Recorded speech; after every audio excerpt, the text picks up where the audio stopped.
नियमित कर्जदार जे शेतकरी आहेत त्यांना प्रामुख्याने कर्जमाफी देणार आणि जे शेतकरी वारंवार कर्जमाफीचा लाभ घेत आहेत त्या शेतकऱ्यांना वगळणार असं जे विधान आहे ते राज्याचे मंत्री आणि ज्या बँका असतात सहकारी बँका त्यांचे अध्यक्ष हसन मुश्रीफ साहेब यांनी असं वक्तव्य केलेलं आहे. कर्जमाफी संदर्भात सविस्तर अपडेट या व्हिडिओच्या माध्यमातून बघणार आहेत. सो व्हिडिओ शेवटपर्यंत बघण्याचा प्रयत्न करा.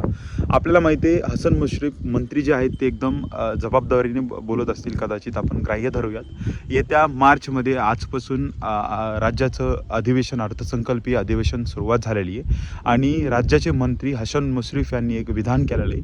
ते असं म्हटलेले आहेत की जे नियमित कर्जदार शेतकरी इथं यांना आम्ही प्रामुख्याने कर्जमाफी देणार इथं आणि जे शेतकरी वारंवार कर्जमाफीचा लाभ घेता येतं त्यांना आम्ही वगळणार इथं.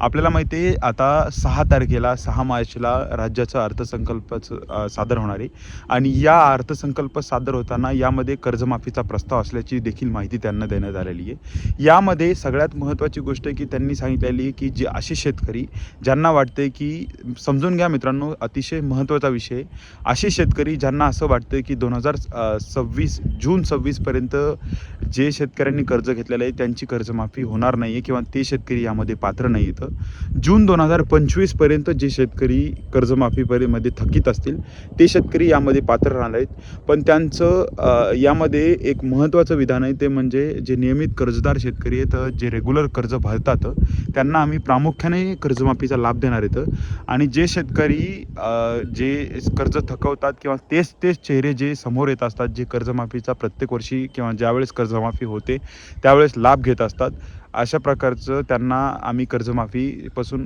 कुठेतरी लांब ठेवण्याचा प्रयत्न करणार आहेत. सो मित्रांनो, आपल्याला माहिती आहे जेव्हा पी एचं सरकार होतं मनमोहन सिंग यांनी कर्जमाफी केलेली होती, त्यानंतर देवेंद्र फडणवीसांनी कर्जमाफी केली, उद्धव ठाकरेंनी कर्जमाफी केली आणि कुठेतरी मित्रांनो जे शेतकरी कर्जमाफीचा वारंवार लाभ घेत आहेत त्यांना वगळण्याचा कार्यक्रम या राज्य सरकारचा दिसतोय.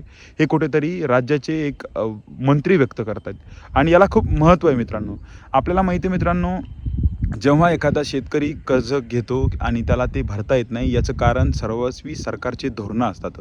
सो कुठेतरी शेतकऱ्यांना हे सरकार, मला असं वैयक्तिक असं वाटते की मार्चमध्ये जे अर्थसंकल्पीय अधिवेशन होणार आहे ज्यामध्ये अर्थसंकल्प सादर करण्यात येणार आहे यामध्ये जे थकबाकीदार शेतकरी जे कर्ज घेत आहेत त्यांना कुठे ना कुठे या सरकारचा वगळण्याचा प्रयत्न दिसतोय आणि हेच यांच्या विधानातून म्हणजे समजलेलं आहे. मित्रांनो, यामध्ये सगळ्यात महत्त्वाची आणखी एक तुम्हाला अपडेट द्यायची की मी देखील अशा काही ज्या बँकेतील अधिकारी कर्मचारी असतात जे माझ्या ओळखीचे येतं त्यांना मी बोललो आहे तर त्यांनी देखील असं सांगितलेलं आहे की कर्जमाफीच्या ज्या याद्या असतात त्या आम्ही पाठवलेल्या आहेत आणि जे रेग्युलरवाले शेतकरी तर त्यांना प्रामुख्याने कर्जमाफी देण्याच्या तयारीत आहे गव्हर्नमेंट, कारण की ते शेतकरी कर्ज वेळेवर भरतात आणि त्यांना कर्जमाफी देण्याचा जास्त प्रयत्न आहे.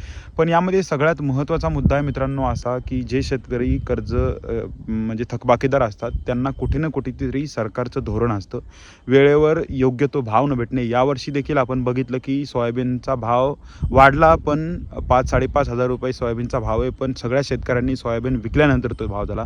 तसंच कापसाचं झालं, वेळेवर नमो किसानचा हप्ता न देणे असेल, शेतकरी एवढ्या आतुरतेने वाट बघतायत. पण मित्रांनो, राज्य सरकार हे सरकार अशीच खेळी करत आलेलं आहे आणि कुठेतरी मंत्र्यांच्या तोंडातून देखील मित्रांनो हेच उद्गार निघत आहेत.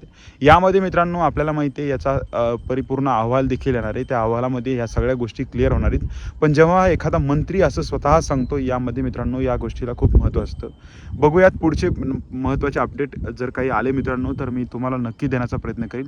पण या व्हिडिओच्या माध्यमातून सांगायचे मला की जे रेग्युलरवाले शेतकरी त्यांना सरकार प्रामुख्याने कर्जमाफी देणार आहे आणि जे थकबाकीदार शेतकरी किंवा जे वारंवार येणारे जे शेतकरी इथं जे दिसणारे चेहरे येतं त्यांचं कुठेतरी प्रबोधन करा असं देखील हसन मुश्रीफ साहेब यांच्या मार्फत सांगितण्यात आलेले. मित्रांनो, पुढचे काही महत्त्वाचे जर अपडेट आली तर मी तुम्हाला या व्हिडिओच्या माध्यमातून नक्की कळेल. आता मला तुम्हाला हेच अपडेट द्यायचे होते. आपला हेतू असतो तुमच्यापर्यंत खरी आणि जेन्युइन माहिती पोहोचण्याचा. आपला व्हिडिओ जर तुम्हाला आवडला असेल तर कृपया चॅनलला सबस्क्राईब करा, या व्हिडिओला लाईक करा. धन्यवाद.